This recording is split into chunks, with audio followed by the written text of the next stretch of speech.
Filemón, versículos 1 al 3. Pablo, prisionero de Jesucristo, y el hermano Timoteo, al amado Filemón, colaborador nuestro, y a la amada hermana Apia, y a Arquipo, nuestro compañero de milicia, y a la iglesia que está en su casa.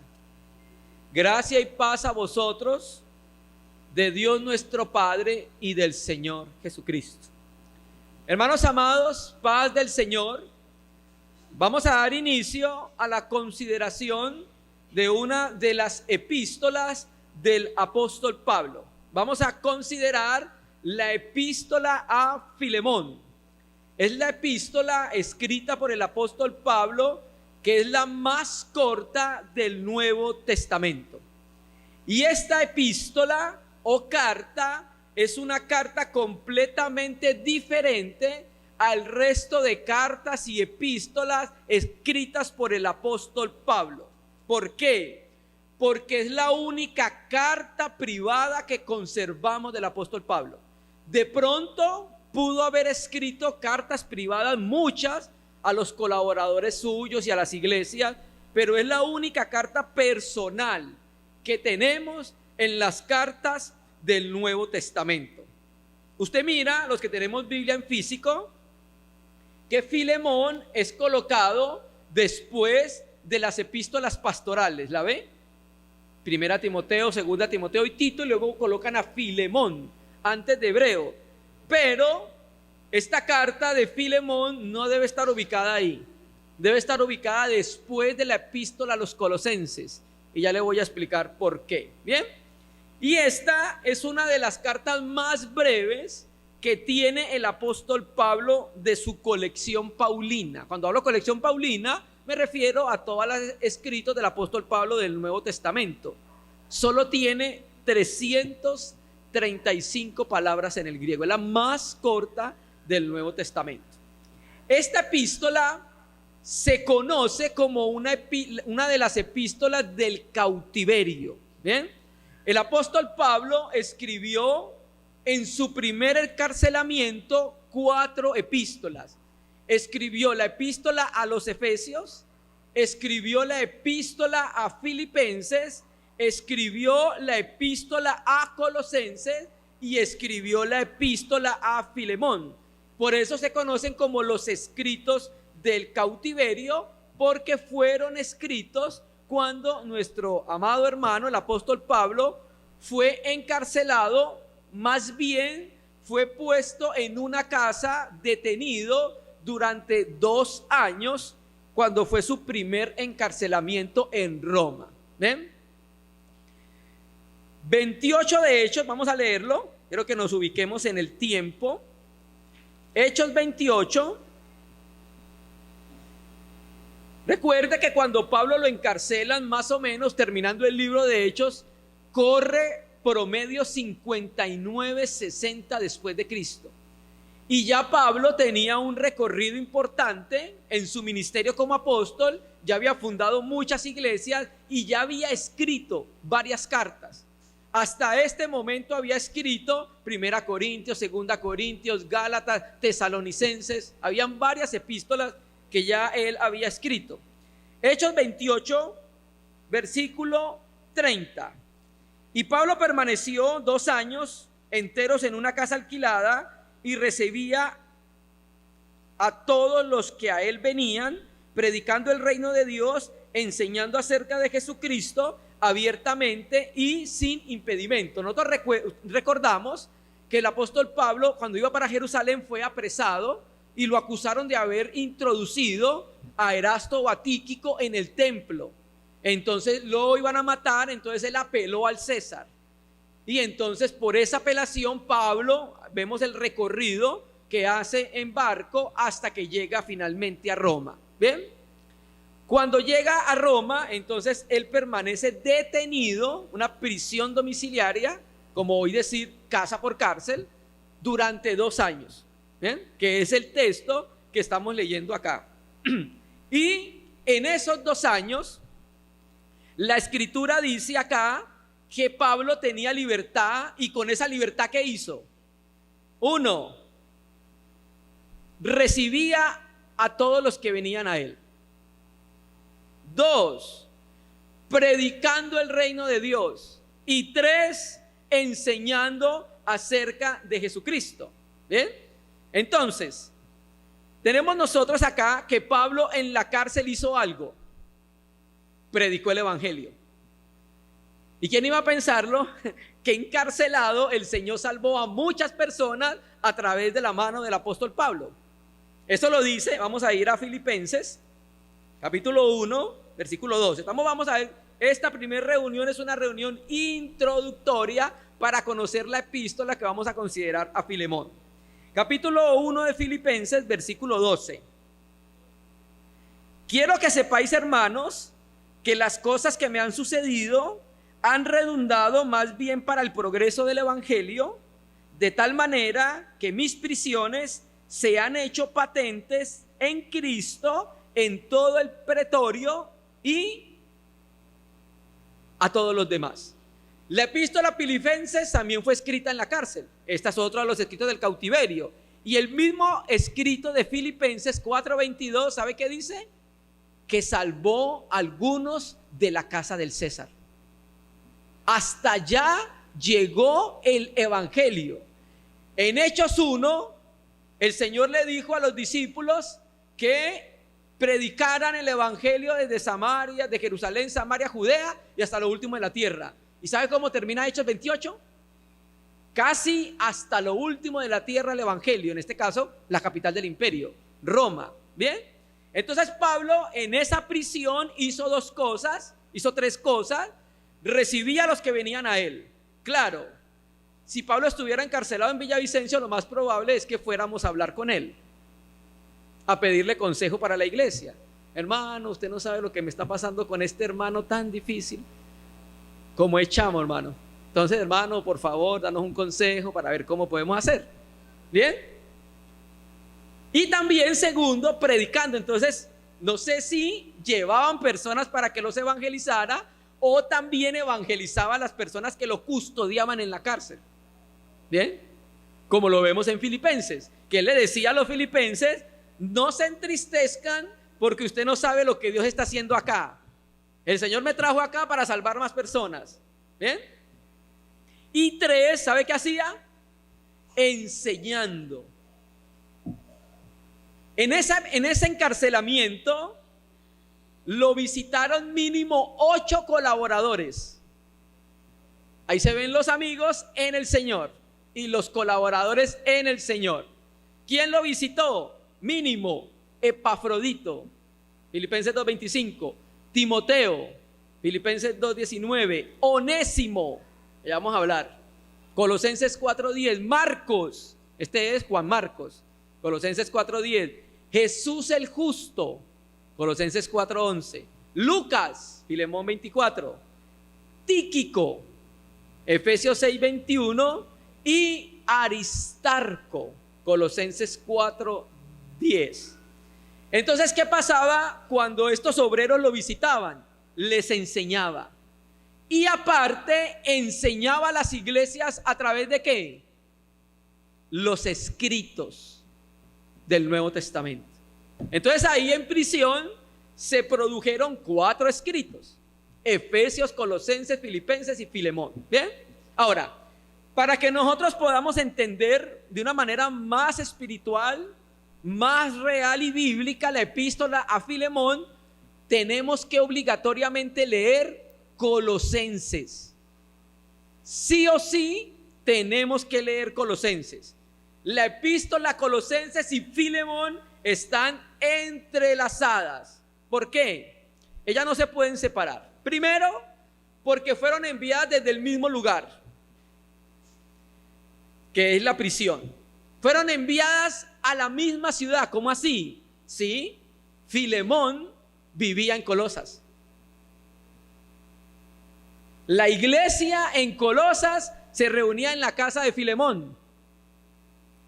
Entonces, cuando llegó la epístola a los colosenses, ¿cuál más llegó? La epístola a Filemón. Llegaron al mismo tiempo. ¿Bien? Entonces no se pueden separar. O sea, podríamos decir que la iglesia en Colosas recibió dos epístolas. ¿Cuál? Colosenses y Filemón. Es como Efesios. Efesios es quizás la iglesia que más mensajes recibió en el Nuevo Testamento, sino que no lo dice explícitamente.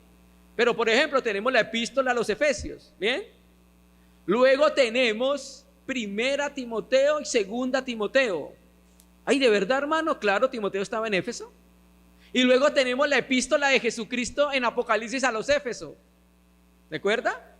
Y tenemos en Hechos 20 una larga predicación de Pablo a los pastores de Éfeso. O sea, es una iglesia que el Señor siempre cuidó. ¿Bien? Entonces, la epístola, podemos decir, como dije ahorita, que la iglesia en Colosas recibió dos cartas. ¿Quién fue el escritor de la epístola? ¿El autor de la epístola? Bueno, la paternidad literaria siempre se la han atribuido al apóstol Pablo. ¿Por qué? Su estilo, su contenido son propios de Pablo. Ya en la historia de la iglesia hay un documento histórico que se llama el Canon de Muratori. Se cree que es del segundo siglo.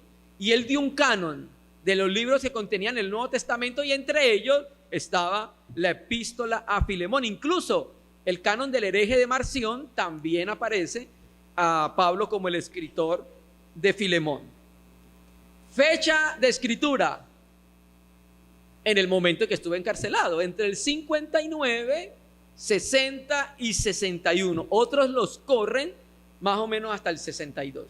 ¿Y a quién iba dirigida la epístola? Bueno, el primer versículo lo dice, ¿bien? ¿A quién?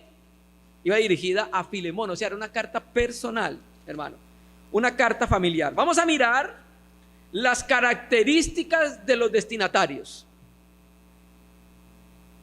Históricamente, en la literatura patrística se cree que Filemón era uno de los ancianos de la iglesia en Colosas. El obrero que fundó esa iglesia y trabajó en ella fue Epafras o Epafrodito. Epafras es una contracción, ¿bien? Y uno de los ancianos de la iglesia era Filemón, se cree históricamente. Y Filemón, la iglesia en Colosas se reunía en la casa de Filemón. Se cree que Filemón se convirtió por la predicación de Pablo cuando Pablo estaba en Éfeso. Bien, cuando Pablo estuvo 3 años en Éfeso, lo más probable es que en ese tiempo de 3 años el Señor haya salvado a Filemón por mano de Pablo. Por eso lo sabemos cuando leemos el escrito. Bien, ¿quién era Filemón? Bueno, era una persona que tenía recursos económicos. ¿Por qué lo sabemos? Por 2 cosas. Uno, tenía un esclavo. Mínimo tenía un esclavo. Y tener un esclavo en los tiempos romanos no era barato. Con el mínimo no le alcanzaba. Y creo que con 2 mínimos tampoco. Bien, entonces se cree siempre históricamente que los que tenían esclavos eran adinerados. Y 2, la iglesia en la ciudad de Colosas se reunía en su casa. Generalmente las casas donde se hacían las reuniones de las iglesias en el primer siglo eran casas grandes donde se hospedaban a los hermanos. Bien, entonces ese era Filemón. Bien, y sabemos que para Pablo sinónimo de la iglesia es sinónimo de la ciudad, la iglesia que se reúne en su casa. Ojo que la iglesia no es la casa de Filemón, es el lugar donde se reunía, porque el límite de la iglesia es la ciudad. Bien, ciudades más pequeñas de ese tiempo. ¿Quién portaba la carta? Cuando escudriñamos las escrituras nos damos cuenta que al menos el portador de 2 cartas, de las epístolas de prisión, la epístola a Efesios y la epístola a los Colosenses, fue la misma persona, Tíquico. Efesios 6:21 y Colosenses 4:17. Bien, y adivine a quién se llevó Tíquico cuando llevaba la carta para Colosas. A Onésimo. Y ya les voy a explicar la importancia de esto, hermanos. Bien, entonces inferimos que también fue el mismo Tíquico que le llevó la epístola a Filemón, o pudo haber sido el mismo Onésimo, pero casi todos creen que fue Tíquico el que le dio la epístola a Filemón, que era uno de los ancianos de la iglesia. Bien, cuando usted mira la epístola, va a encontrar varias personas en esa epístola. El primero es Filemón, que era uno de los ancianos de la iglesia. Pablo, prisionero de Jesucristo, y el hermano Timoteo al amado Filemón. Bien. Luego saluda a la amada hermana Apia. Bien, en el griego es Afia, no con P sino con F, Afia. Bien, se cree históricamente que Afia era la esposa de Filemón. Y luego saluda a ¿quién? Arquipo. Y se cree históricamente que Arquipo era hijo de Filemón y de Afia. Y era uno de los ministros de la palabra, obispos también de la iglesia en Colosas. Eso lo sabemos por Colosenses 4, versículo 17. Bien. Y junto con ellos estaban las personas, los hermanos que se reunían en la casa de Filemón. Bien. Y la iglesia que está en su casa. Y al final de la epístola, cuando siempre terminan las salutaciones, aparecen otras personas. Epafras, que fue el que fundó la iglesia en Colosas, lo más probable en Hierápolis y en Laodicea, porque era el obrero de esa región. También se menciona a Juan Marcos, el evangelista. También se menciona a Demas, todavía estaba firme, y a Lucas, que siempre fue uno de los compañeros fieles del apóstol Pablo. Bien, ¿cuál es el propósito de esta epístola, hermanos? Pablo escribe esta epístola con el propósito de interceder por Onésimo. Posiblemente Onésimo había defraudado en algo a su dueño, que era Filemón, y se había volado y se había ido para Roma. Y en Roma se convirtió bajo el ministerio de Pablo, el Señor lo salvó, y ahora vuelve nuevamente Onésimo a Filemón, y entonces Pablo escribe una carta con el propósito de ser mediador entre las dos partes. ¿Cuál es el tema de la epístola? Bien, uno mira la epístola, unos hermanos dicen que es un tema, otros hermanos dicen que es un tema. Cuando usted la mira puede sacar como varias conclusiones del tema. Puede ser uno, el amor en restauración, porque usted mira la epístola y mínimo 5 veces apela al amor. O puede ser el perdón y la restauración que nos debemos como miembros del cuerpo de Cristo. O puede ser la condición de igualdad en el nuevo hombre. Me explico. En el nuevo hombre no hay judío ni griego, pero tampoco hay ¿qué? Esclavo ni dueño. ¿Bien? O también puede ser la reconciliación de los hermanos en Cristo. ¿Bien? En este caso sería del esclavo y el no esclavo. ¿Bien? Bien, ¿cuál es el trasfondo histórico de esta epístola? Vamos a hacer una introducción para que usted sepa qué es lo que vamos a considerar en las siguientes reuniones. Onésimo era un esclavo que se había escapado a Roma. No se sabe bien si fue que robó a Filemón o si lo mandó a comprar algo y Filemón lo defraudó y se le voló y llegó a Roma. Algún hermano trata de decir que posiblemente cuando Dios salvó a Filemón en Éfeso, Onésimo vio a Pablo ahí. Y por eso fue que cuando huyó fue a Roma a hablar con Pablo. Y ahí en ese tiempo es cuando el Señor salva a Onésimo. Bien, entonces llega ya el Señor salva a Onésimo. Entonces Pablo escribe la carta a un hombre que era adinerado y un hombre que era miembro de la iglesia en Colosas y líder de la iglesia en Colosas, para que perdone a Onésimo y para que lo reciba como un hermano en Cristo. Ese es el contexto histórico de la epístola. Ya dijimos que eso fue escrito más o menos entre el 59, 60, 61 después de Cristo. Quiero que miremos algunos aspectos doctrinales de la epístola. Yo sé que hay muchos comentaristas que dicen que no hay aspectos doctrinales porque es una carta personal. Pero quiero que examinemos unas cosas acá. Vamos a ir a Filemón, voy a leer de la Biblia textual, versículo 17, hermanos. Filemón, versículo 17. Ahí en la Biblia, voy a leerlo de la Biblia textual.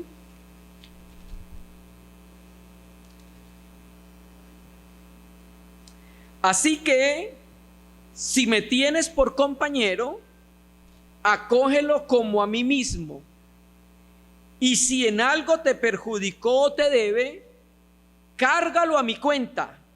Yo, Pablo, lo escribo de mi mano, yo pagaré, por no decirte que aún tú mismo te me debes.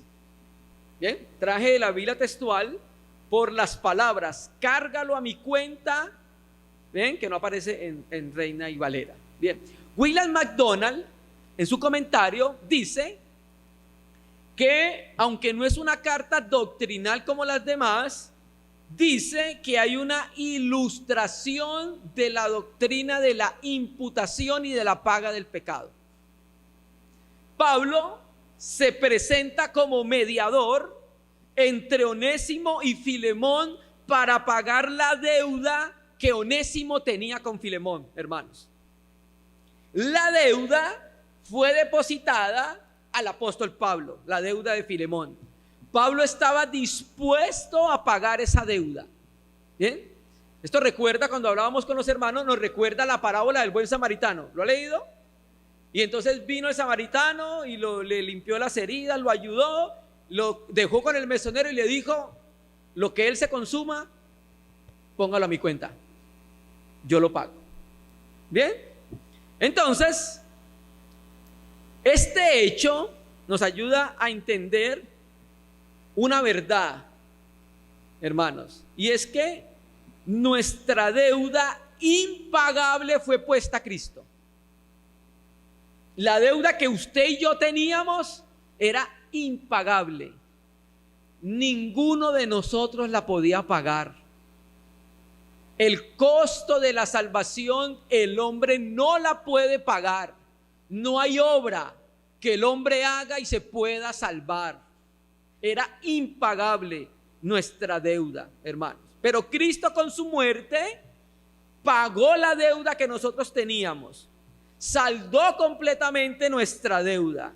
Bien, entonces vemos nosotros que aquí se salda una deuda. Filemón, si él te debe, ponlo a mi cuenta que yo lo pago. Te recuerdo que tú también te me debes a mí, pero ponlo en mi cuenta, que yo asumo los gastos que sean necesarios, lo que haya que pagar por él. ¿Bien? Entonces está implícita en la epístola esa enseñanza. ¿Qué más vemos nosotros en aspectos doctrinales? Se presentan todos los elementos necesarios para el perdón. Uno de los grandes problemas de nuestro corazón, aprender a perdonar, hermanos. Claro, Onésimo había ofendido a su dueño, y ahorita vamos a hablar del contexto histórico de los esclavos para que vea la gravedad del asunto. ¿Bien? Entonces aquí vemos en el verso 11 y 18 la ofensa.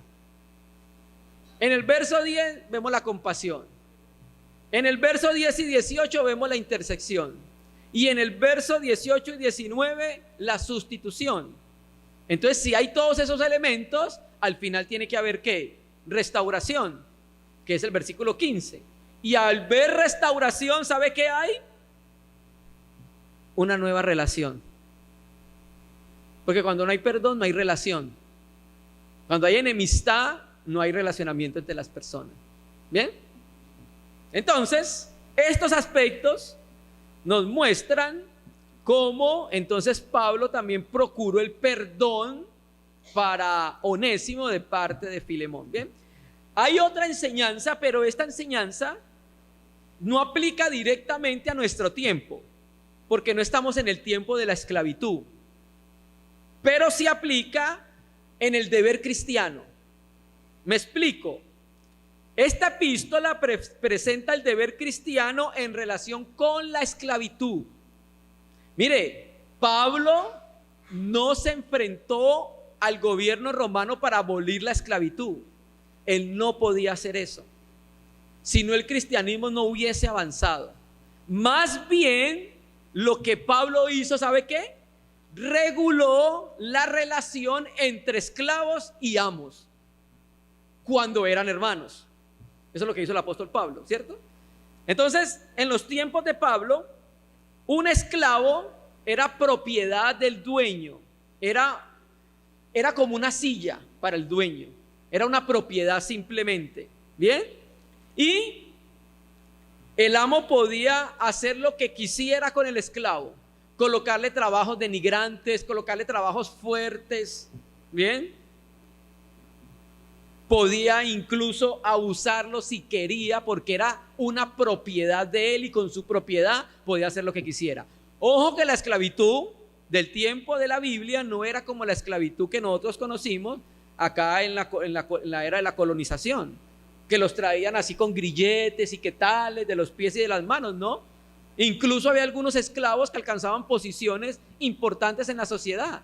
Unos en algún momento salían libres, unos esclavos eran utilizados para enseñarle a los hijos, otros esclavos eran utilizados para administrar las cuentas de los dueños.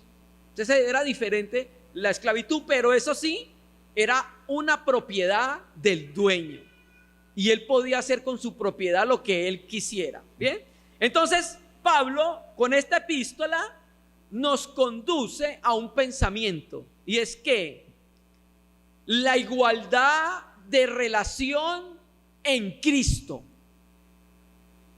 la igualdad de relación en Cristo, hermanos, que las clases sociales se pierden en el nuevo hombre. En el nuevo hombre no hay clases sociales. Así que si usted es un hermano ricachón y va a tratar inadecuadamente a su hermano que es pobre por la clase de sociedad en la que vive, pues no conoce el nuevo hombre, porque en el nuevo hombre no hay distinción, todos somos iguales. El alto, el bajo, el que tiene, el que no tiene, el que corre, el que camina. En el nuevo hombre no hay distinción de ninguna clase. Claro, Onésimo iba a seguir siendo esclavo de Filemón, pero sus relaciones fueron reguladas por el Espíritu a través de la palabra, hermanos. ¿Bien? Entonces, claro, ahora Onésimo tenía que responder con fe a esa revelación. ¿Cuál revelación? Que en el nuevo hombre ya no hay esclavo y no hay libre. ¿Bien? Los esclavos en el primer siglo, en los tiempos del Imperio Romano, aunque eran personas, desde un punto de vista económico, eran considerados solamente propiedad del amo, nada más. El que tenía dinero se iba para el parque, para la agora, y veían los esclavos así, y entonces de acuerdo a lo que necesitara lo comprara. Bueno, yo necesito hacer una casa. ¿Quién es constructor ahí? Lo compro. ¿Cuánto vale? Tanto. Bueno, lo pago. Necesito a alguien que me ayude con las cosas domésticas de la casa, la compro. ¿Bien? Necesito a alguien que me ayude haciendo cerca, lo compro. Necesito cargar piedras pesadas, lo compro. Eso ya, era propiedad del amo. ¿Bien? Y si un esclavo se volaba, la ley romana le permitía matarlo, incluso crucificarlo, porque era suyo, podía hacer con lo suyo lo que quisiera, hermanos. ¿Bien? Y cuando el patriarca de la familia lo mataban, cogían a todos los esclavos y los ejecutaban. Qué duras esas leyes, ¿cierto? Entonces, desde el punto de vista del contexto histórico, Onésimo estaba peligrando, porque lo más probable es que si lo cogían, lo tenían que devolver, y lo más probable era que lo azotaran. Bien.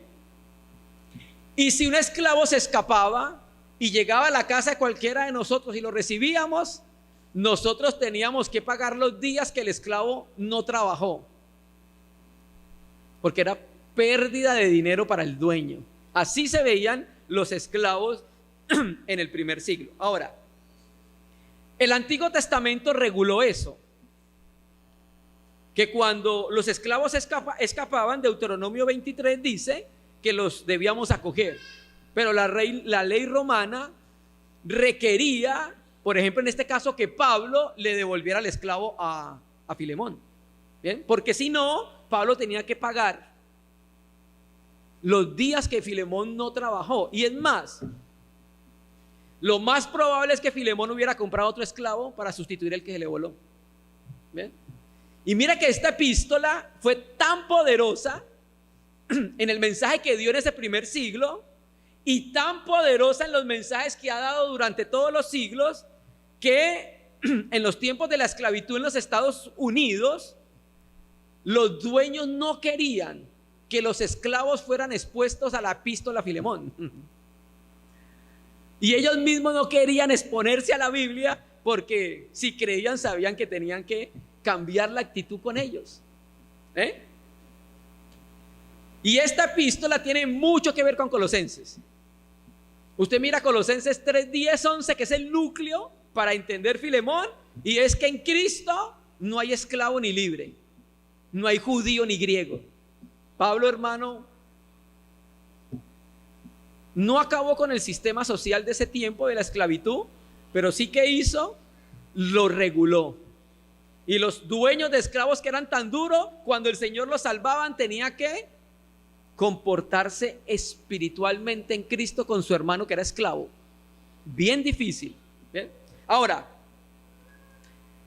si Onésimo, el Señor lo salvó en Roma, ¿por qué Pablo no lo manda para la iglesia en Roma? Si ya existía en ese momento.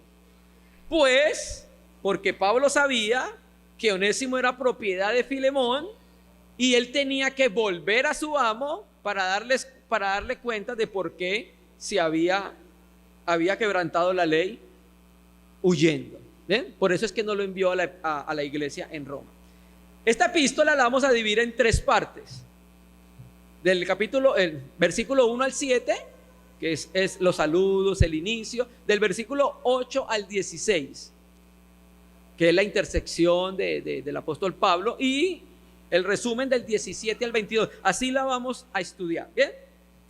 ¿Cuáles son las particularidades o peculiaridades de esta epístola? 1. Ahí en el versículo 2 se menciona la iglesia en una casa. Bien, generalmente en los tiempos apostólicos, ojo que no es una regla. Hay veces nosotros creemos que algunos principios en la Biblia son una regla. No. En los tiempos apostólicos inicialmente se reunían en casas. Bien, pero las casas eran grandes para hospedar a los hermanos. Les he dicho que en el comentario de F.F. Bruce de los descubrimientos arqueológicos encontraron una casa iglesia. Le llamaban así, era porque había un baptisterio. Y tenía esa casa iglesia capacidad para 100 personas. O sea que no eran casas como las de nuestro tiempo. Que cuando nosotros pensamos, leemos iglesia en casa, inmediatamente imaginamos las casas de nuestro entorno. Y por ejemplo, usted va aquí a la capital, 2x2, casas de 2x2. O sea, trato de decir que son pequeñas. No, las casas de la Biblia no eran así. Grandes para hospedar y más o menos tenían una capacidad importante. ¿Bien? Bien, llamo la atención porque hay algo muy particular en esta epístola. No se menciona y explícitamente, pero está implícito por la epístola a los Colosenses. Bien, y es el nuevo hombre. Va a leer Colosenses, vamos a Colosenses, capítulo 3, versículo 9, 10 y 11. Colosenses 3, versículo 9, 10 y 11. No mentáis los unos a los otros, habiendo despojado del viejo hombre con sus hechos y revestidos del nuevo, el cual conforme a la imagen del que lo creó se va renovando hasta el conocimiento pleno. Ojo, en el nuevo. ¿Dónde? Ese dónde es en el nuevo. Donde no hay griego ni judío, circuncisión ni incircuncisión, bárbaro ni escita, siervo ni libre, sino que Cristo es el todo y en todo. Esta palabra siervo es es la palabra doulos, que es esclavo. Ahí aparece en la Biblia textual. Bien, entonces, hermano, Pablo aquí enfatiza que los creyentes hacemos parte del nuevo hombre, y en el nuevo hombre no hay diferencias raciales. No hay griego ni judío, pero tampoco hay diferencias sociales, esclavos ni libres, hermano. Filemón era ¿qué? Un hombre libre. Onésimo, ¿qué era? Un esclavo. Pero ahora Onésimo era ¿qué? Un hermano en Cristo nacido de nuevo. Entonces, si era un hermano en Cristo nacido de nuevo, ¿qué era? Un nuevo hombre. ¿Bien? Y en el nuevo hombre, Cristo lo es todo y en todos. Entonces ahora piense, ¿qué iba a hacer Onésimo qué iba a hacer Filemón cuando llegara Onésimo con la carta? ¿Ahora qué voy a hacer? ¿Cómo me voy a relacionar con él? Y yo que tenía listos 5 zurriagos para cuando llegara. Ya le tenía la cruz lista para crucificarlo unos días. Miren el impacto de esta epístola en el tiempo. En nuestro tiempo no tiene como mucho sentido así, pero en el primer siglo tenía mucho sentido, hermano. Bien. Peculiaridades del nombre Onésimo. El nombre Onésimo, vamos a Filipenses otra vez, a Filemón. El nombre Onésimo significa útil, provechoso. Y Pablo utiliza un juego de palabras con el nombre, versículo 11. El cual en otro tiempo te fue inútil, pero ahora a ti y a mí nos es útil. Entonces, Onésimo significa útil y provechoso. Bien, entonces aquí vemos nosotros que útil te era inútil, pero ahora que el Señor lo salvó, es útil para ti y para mí. ¿Trabalenguas? Útil es Onésimo, era inútil, bien, porque está un juego de palabras, pero ahora cuando Cristo lo salva, ya es útil para los dos. Te es útil tanto para mí, porque Pablo dice, yo quisiera quedármelo acá para que me ayude aquí en mis prisiones con el evangelio, pero no quiero hacer nada sin tu acontecimiento. Entonces, el que era inútil, aunque es útil, que era inútil, te lo vuelvo para que sea útil para ti.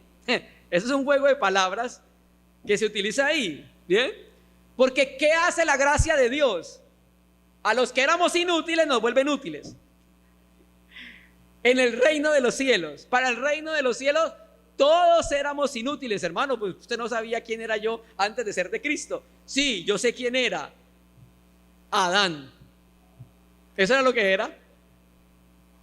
Era Adán y por tanto no servía para los intereses del reino de los cielos. Entonces era tan inútil como Onésimo. Pero cuando el Señor nos salvó, ahora Onésimo sí es útil y nosotros también para el reino de los cielos. ¿Bien? En esta epístola vemos que aparece 5 veces la palabra griega prisiones y prisionero. Aparece en el versículo 1, prisionero, en el versículo 9, prisionero, en el versículo 10, prisiones, en el versículo 13, prisiones, y en el versículo 23, prisiones. Muchas veces para un escrito tan corto. ¿Cuál es el énfasis, hermano? El énfasis que Pablo quiere hacer, que esa es su situación, la de él, pero no es la situación de la palabra. Porque la palabra no está prisionera, no está encarcelada. Vamos a leerlo. Segunda epístola a Timoteo, capítulo 2, versículo 8.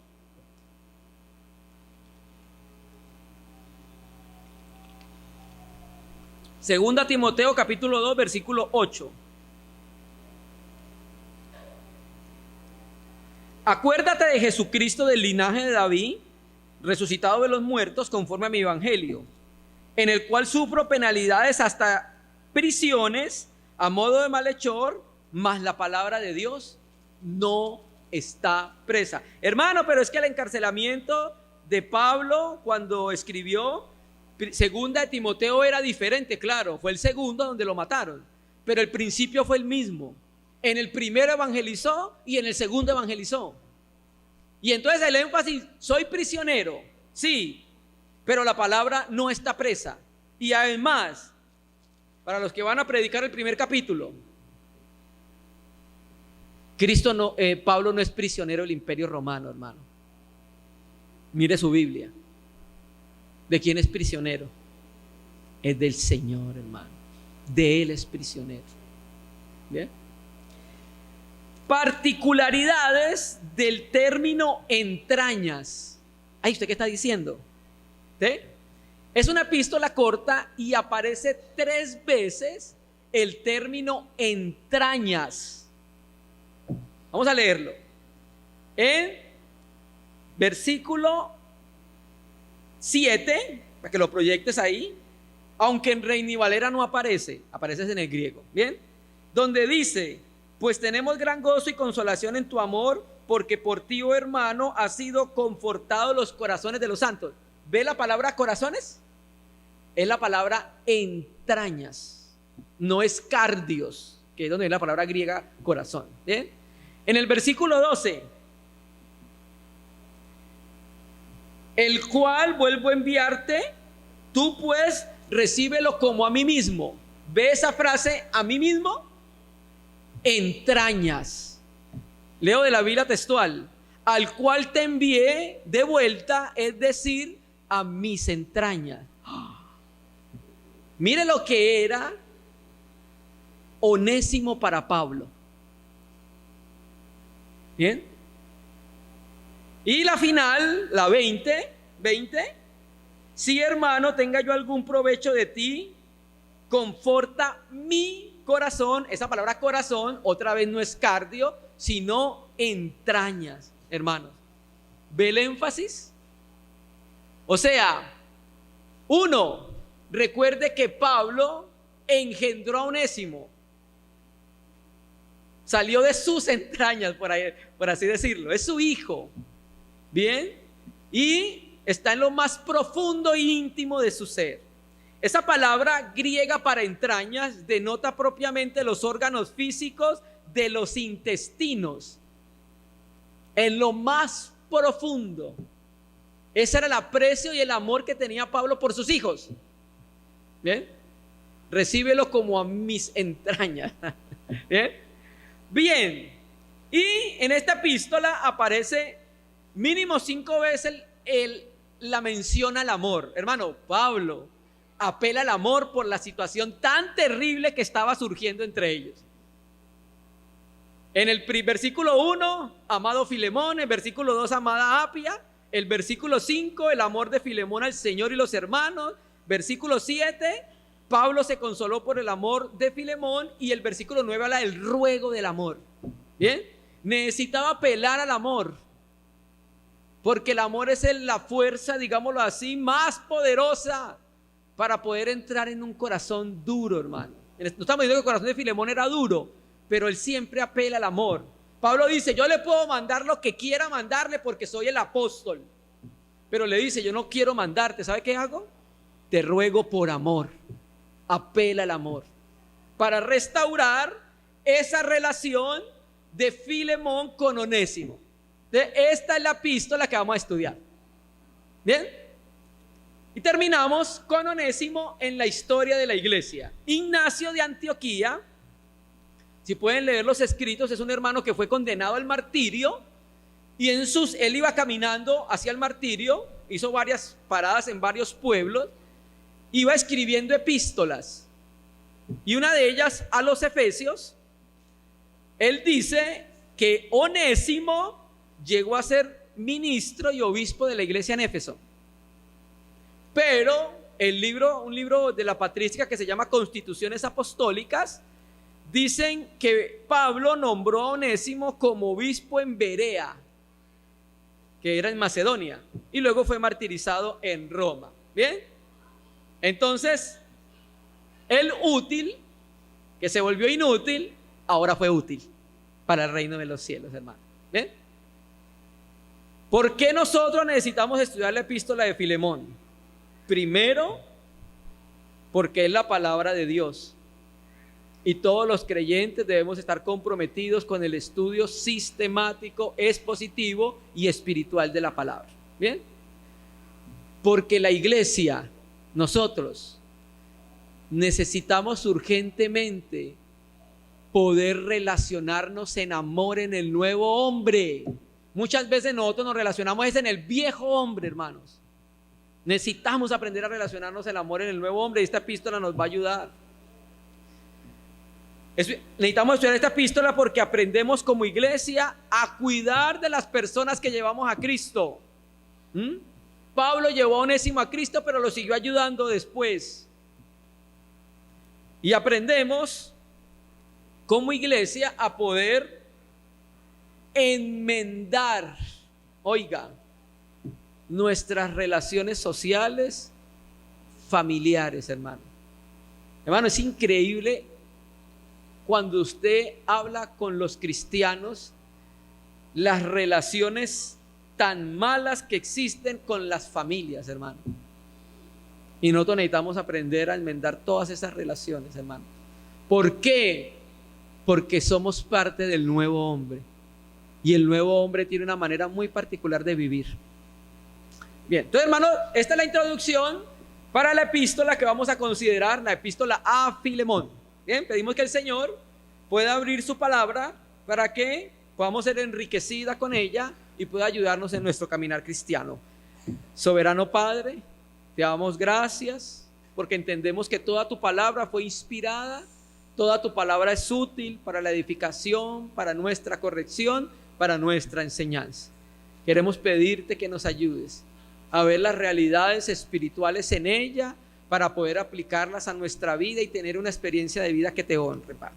Te damos gracias, Señor, por este día y encomendamos la consideración de esta epístola que es de tu palabra a tus manos para que nos ayudes, Señor. En el nombre de Jesús. Amén.